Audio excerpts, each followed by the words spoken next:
The sound of sorrow echoes in the streets, a song of grief, a hymn of defeat, a dirge. Injustice and tragedy converge on Calvary, and the word was silenced.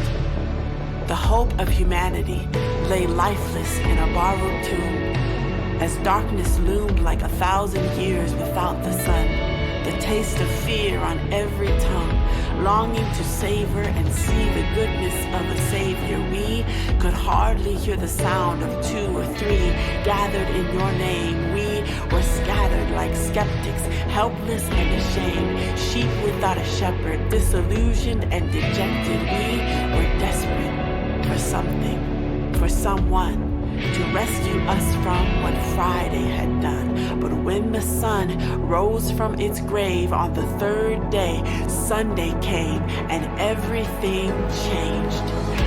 A melody of misery became a brilliant symphony of life. Oh, death, where is your sting?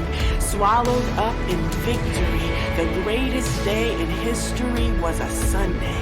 He is risen, we are forgiven. Let the church bells ring, let the set free sing a new song on Sunday. The reverberation of redemption, an open invitation for every tribe, tongue, and nation to come and see what God has done. His radical love, slain in the public square, but when they came to the grave, nobody was there.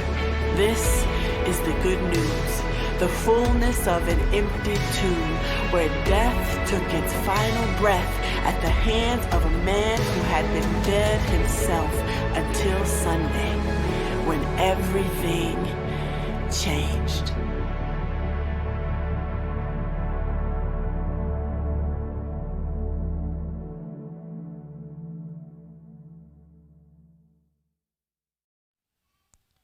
Well, happy Easter again.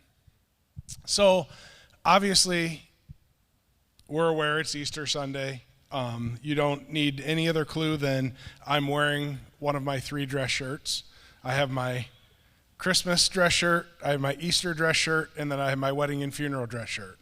So, I feel overly dressed today, especially, this early. It just feels kind of odd, but we're celebrating Easter. This is the week that we celebrate as Christians. This is the week, oftentimes in the church referred to as the Super Bowl week, right? Like, this is the week that we're excited about. Because we have this entire Holy Week that we celebrate. And maybe you're new to the faith, maybe you've been establishing the faith for years, but I saw this on Facebook and a couple different people shared it, and I thought it just summarizes what this last week encountered. A week ago was Palm Sunday. That was the Sunday that Jesus, and just in a nutshell, Jesus rode in to Jerusalem. And everybody praised him as king, and everybody, Jesus was celebrated in Jerusalem as the king, as the Messiah, as all these things. And quickly that week started to change. We have Monday that he overturns the tables. We have Tuesday that he teaches. And then by Wednesday, one of his disciples, one of his closest confidants, Judas, betrays him for 30 pieces of silver, which is so mind-boggling to me when the deeper I study into the word and to even understand this story. For 30 pieces, and I don't know if maybe you're like me, you're 30 pieces of silver, okay. But to understand that was the going rate for a slave, not for somebody in Jesus' power. That amount was so little. And Judas loved money. Judas was the treasurer of the 12 disciples. He was the one that held on to all the money for them, and he loved money. And oftentimes he would be like, oh, we shouldn't be spending money on this. He loved money so much, and you would think that he would have done it for more. But yet he just did it for 30 pieces of silver. And then Thursday we get to what is in the Holy Week called Maundy Thursday, and that's pretty much the Last Supper. That's the picture of Jesus with all the people on one side of the table. That I'm sure that's how it was exactly like that. He was with his disciples, and he sat and he broke bread together, and he served them by washing their feet. And that was the Last Supper. And then quickly that night, everything went away. Judas went and betrayed him. They came to the garden where Jesus was praying, and they took him away. And because they were in a hurry, because Passover and everything was coming and they needed to hurry through this, they tried him the next day before Pilate, and they found him guilty of really nothing, but he died on the cross. He was tortured. He was whipped beyond everything. And he died on the cross on Good Friday. And as a kid, I always hated that word Good Friday, right? Like, that shouldn't be good, but yet, because we know the end, it's what makes it good. And then Jesus arose on Easter Sunday, and that's why we celebrate. That's why we're up early. I saw a meme that was kind of funny on the internet. Somebody said, well, if we really want to be, true to how Easter Sunday looked like, early morning services should only be the women, because those were the ones that came and found Jesus, not the guys. So I tried to tell Jamie that means I get to sleep in, but she wasn't having it. But the story of Easter, the story that we come and we celebrate, the story that we do, all that we come today. So I want to come and kind of maybe a little bit different twist of this entire story. I don't know if anybody saw this movie. It was about 15 years ago. A movie came out called Vantage Point. Did anybody see it? It was a horrible movie, and I went and saw it in the theater 3 times. It was just, and I don't mean to ruin it for you. I'm giving away the plot, but if you haven't seen it in 15 years, you're probably not going to see it at all. But the entire idea of the movie is there's an assassination of the president of the United States, but it's really not the president of the United States. It's a body double and all this stuff. And they're trying to figure out who did this, what terrorist group, or who is behind all this. So they find all these vantage points from 8 different people, and they find 8 different people that saw and witnessed it, and they do this entire only, early 2000, 2008, whatever it was, that came out, like movie where they go through the story from one of the characters of how they saw the assassination and what they can deem from it. And then all of a sudden it goes and it rewinds back to right before the assassination, and then you follow the vantage point of the next person. And then it backs up and it follows the vantage point of the next person over and over. And I don't know why I love the movie so much that I just kept going and seeing it. I even went and watched it in Jamaica with our friends because I was like, oh, it's such a good movie. And my friends were like in Jamaica going, this is a good movie? And I was like, yeah, I don't know why. But I really liked the idea of seeing the story from different people's standpoint. Seeing that story and having it back up. And mind you, it's not a great movie. It's not a John endorsed movie. It's not like, hey, spend your Easter afternoon going and getting this. I don't even know where you'd find it. But, I'm not endorsing the movie as much as I'm saying, isn't it unique when we look at that? So this morning I want to look at the story that we just talked about. The Easter story, the story of Jesus from 5 different vantage points that maybe you never really thought of before. And to be honest, until I started preparing for this sermon a couple weeks ago, I really didn't even think of some of these people. And I just did what I do best and Googled random people from the story of the resurrection or this Jesus' story. And I came up with these, and it was just a really interesting part. And the first one I want to look at is Pilate's wife. So Pilate was the one that judged and that Jesus stood before, the next morning, and Pilate was trying to say, let him, who do you want to set free? And everybody wanted Jesus to die. So in the middle of all of that gets lost is Pilate's wife. So first you got to remember, and this is not a knock on females, this is not a knock, but during that time, women they were thought of as lower class, right? They weren't equal to men. Pilate's wife was, here is this judge, here's this man of many power, and his wife really was thought of as a second-hand person. And his wife sends a note to Pilate, and she says, do not be any part of this. She literally is the only recorded person in the entire story to speak out about killing of Jesus. The heart that she had, because she says that she was haunted by visions and dreams, to say we don't want to be any part of this, right? Like we as husbands sometimes need to listen to our wives a little bit more. Do not be any part of this. And Pilate, no, I'm not going to listen to you. And I found this picture because I thought it was beautiful to even the illustration of this, of Pilate's wife walking away going, we do not want to be any part of this. And Pilate wouldn't listen. The vantage point of somebody that she didn't believe in Jesus, she didn't believe in God, but yet she saw something different, and she was haunted by these visions enough to speak out and to put herself out there to say, this isn't right. The second person I want to talk about is Simon of Cyrene. So Simon was the one that, if you follow the story at all, if you know parts of it, he was the one that carried the cross for Jesus. So you got to understand a few things with Simon here. Simon was just kind of minding his own business. He was coming to Jerusalem. He was coming there, and he was just kind of caught up in the entire thing. And Jesus, after being tortured, after being whipped, after all of this that had happened to Jesus, they say 39 lashes because 40 of them would kill a man. So stop just short of that. Here is Simon and his sons standing along this route, kind of watching this going, oh, wow. And they call him out of the crowd and say, you carry the cross, because Jesus had nothing anymore. And that can be found in Mark 15:21. You'll see it there. Simon was passing by on his way in from the country, and they forced him to carry the cross. So the vantage point that I think is interesting here is to understand the power of this, but you have to dive a little bit deeper to understand even more.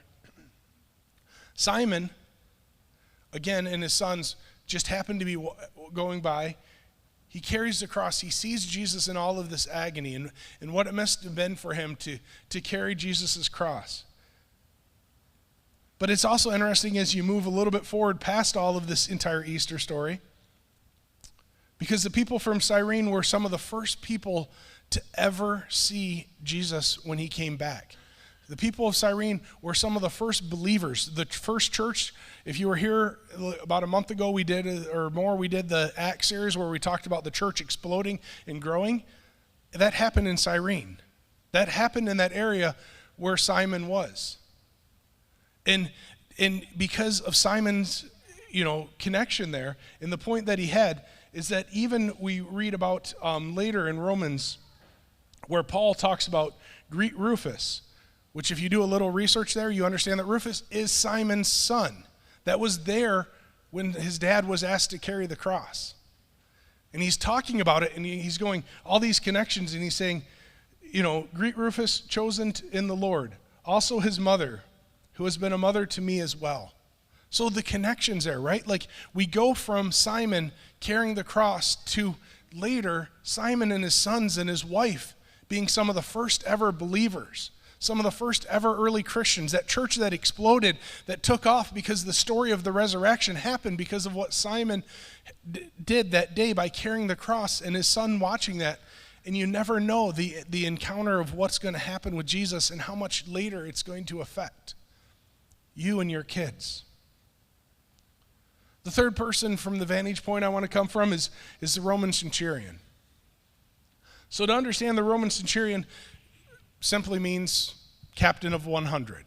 So this was the guard, this was the guy that was overseeing all those guards, right? The Roman centurion, he had rubbed shoulders with some of the rich and the high class. He had oversaw, most people believe, hundreds if not thousands of crucifixions. He had seen so many of these that he had almost become numb to them.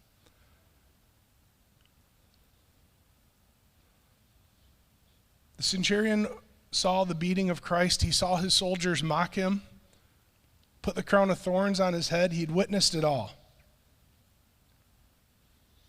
And the entire time he watched as Jesus responded. Again, he'd seen so many of these that were ugly. He'd seen people just spitting and yelling and doing all of this stuff, but walking through this with Jesus and watching that. And when Jesus eventually died, his one famous line, truly this man was the Son of God.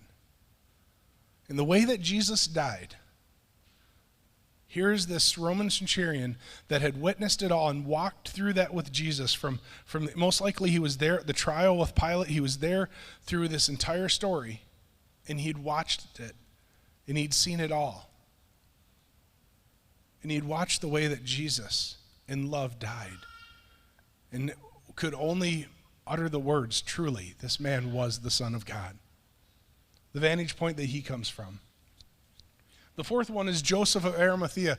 Joseph was the one that a lot of times in the story you hear that this was the tomb that where Jesus was found. Joseph was what I call an undercover disciple. Okay, Joseph was a follower of Christ, but he was also had lots of money and lots of power. He was on the Sanhedrin, he was on the governing board, he was on all that stuff. And Joseph was the one that when Jesus died, he said to Pilate, "Can I have the body?" He took the body, he put it in his own tomb, which must have been a very surreal thing, I believe, for Joseph to go through. But there was also other parts of that. Because he was on the Sanhedrin, he sat there while they were trying to convict Jesus. He sat there, and a lot of times if you watch like those passion plays or stuff like that, he's also often portrayed as kind of the guy that was cowardly. He was kind of the guy that didn't really have a lot of guts, because here he believed in Jesus, but all he did when it came to the time to vote was he just abstained from voting. He didn't really stand up and say, "This is wrong." So he's portrayed as cowardly. And I don't know, as I research and I look at it, I don't know that I would have the guts. If I was one of like 10 judges to oversee, I don't know that I'd have the guts to stand up and say this is wrong. Or maybe was he trying to behind the scenes help people to understand? I don't know what he was doing. But Joseph of Arimathea, he gave his tomb up. He took care of Jesus' body. He saw the love of that. And I gotta believe behind the scenes he was quietly trying to win people over, saying that what we're doing is not right.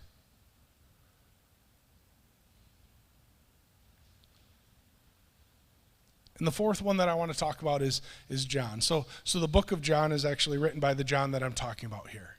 John was one of the disciples of Jesus, and it's one of the vantage points that we often don't hear a lot about. Because John described himself as the one that Jesus loved. He talked about himself in third person often. With the same name as John, I kind of want to someday when I get to heaven, just sit down and have a conversation and be like, were you missing a few screws upstairs? Why did you refer to yourself this way all the time? But John, more and more I researched John was the one that was in the background often, watching and writing what was going on. Because he saw the power, he saw those things. So after the Garden of Gethsemane that we talked about, where they took Jesus away, all the disciples fled and they ran away because they were scared. But 2 stayed, Peter and John. And they followed Jesus to be with him, to follow to what was going on. John was there, taking note and watching this. Also on the cross, when Jesus was there and dying on the cross, John was the only disciple that was there. Of the 12 closest people, John was the only one that was there. And John was there to promise that he would take care of Jesus' mother, Mary. And was there to witness the close relationship. I don't know about you, but that vantage point, and the reason why I saved that one for last, is that's the one that intrigues me. That's the one that makes me kind of go, that's so unique, that's so weird, that's so whatever, because John wasn't the guy that spoke up, that was loud, that did all these things. He was just there. But he had that closeness with Jesus. He had that closeness of the friendship. And I don't know about you, but if to me, I have many different types of friends, but the ones that mean the most to me are the ones that are there when nobody else are, or when everything else is falling apart. When the world is just crashing down and you need somebody the most, that's the friendship that John had. And to sit there and to write and to talk about it. So as you look at the vantage point from 5 different people, my hope for this Easter is that you will look at this story a little bit different. That this won't just be another Easter that you hear a pastor talk about, Jesus came back, yay, now let's eat candy. That you take this and you realize that it changed. Here are 5 people that maybe you have heard of and maybe you haven't heard of, that lives were changed because of Jesus, because of their interactions. And my hope for you is that the same will happen, that we don't leave today on Easter going, okay, I checked that off. I got up early. Mom said be good at church and I get extra candy. That's what I'm hoping Jamie gives me. Right? Right? It's so much more that we sit here and we say, let's be changed. Let's be different. Let's grow from this. The connections are crazy. The connections, I've shared this before, from the Old Testament to the New Testament, the connections of all those stories are crazy to me. That's a simple illustration of all of the different connections between books of the Bible. This story is perfect. There's people that doubt. There's people that have fears. There's people that look at this story and go, okay, yep, I'm just here today because I'm supposed to be, or it's Easter and that's what I do. The story is perfect. We are not perfect. The story connects over and over. I went to college with the idea that I wanted a degree in science. I happened to get a youth ministry degree, and that was kind of on the side. But I wanted to be a science teacher because I wanted to understand how everything works. And the more and more time that I dive in and I hear people say, well, John, this is why Christianity doesn't work, because da-da-da-da-da. And you break down the science of it all, it proves 1,000 times over that it does. The story of Jesus, the story that we just shared over and over again, there is no way that 2,000 years later we wouldn't find a hole in it, and there's no holes in the story. There's no way that of all the people that saw Jesus, all the people that saw this story that would go, wait, what John wrote about is not true. Somebody would deny it, but there's no way to. It's a story that is perfect. From whatever vantage point you come from, it meets you where you are. From every last character, every last person in the story, Jesus meets you where you are. So my hope, if nothing else today, I found this, and I read this a few times this week. Easter is the only time that it's perfectly safe to put all your eggs in one basket. My hope is that you truly lean into a relationship with Jesus Christ. Put all of your eggs in one basket. So truly lean and go, you know what? I've had doubts. I've had fears. I've wondered. This story doesn't make sense. What would it look like if you just went, you know what? I'm going to believe.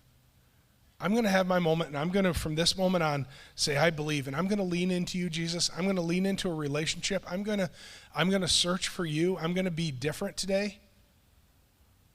And if that truly is where you are and you can do that, I promise you, you will not find holes in the story. Jesus will walk through that. So all around the room today, you're going to find these little, I think they're kind of cute, creepy little Jesus figurines all over. So my hope for you is that you, if you want, take one of these and find a little Jesus today. In the midst of searching for all the other things, in the midst of searching for candy, in the midst of searching for the Easter bunny, in the midst of searching for everything else, take a little Jesus with you. Let this be your reminder, whether you put it in your pocket, in your car, wherever, that you take a little Jesus with you and lean a little bit more into what is it if I take Jesus with me in this friendship, in this relationship, in this to work. What does it look like if I take just a little bit more Jesus? What a difference he can make in your life and the life of everybody around you. Pray with me, won't you? Dear Heavenly Father, I thank you for today. I thank you for a chance to come and just celebrate. Thank you so much for being a God that loves us. Thank you for so much for being a God that cares for us. Thank you so much for that individual relationship that you promise. To walk through those things with us, to walk through the situations that life throws at us, and God, that you will be there to walk through the amazing times and also the difficult times, that you will be there to celebrate with us, to cry with us. God, I just pray that you will continue to grow that relationship that you have, to reveal yourself just like you did to each and every one of those people today and thousands of others during that same story. God, we thank you for a chance to celebrate today being Easter Sunday, that grave did not hold you. And we get to celebrate because you, God, sent your Son Jesus to die on the cross for our sins so that we may live with you forever in heaven. It's in your strong and powerful name. Amen.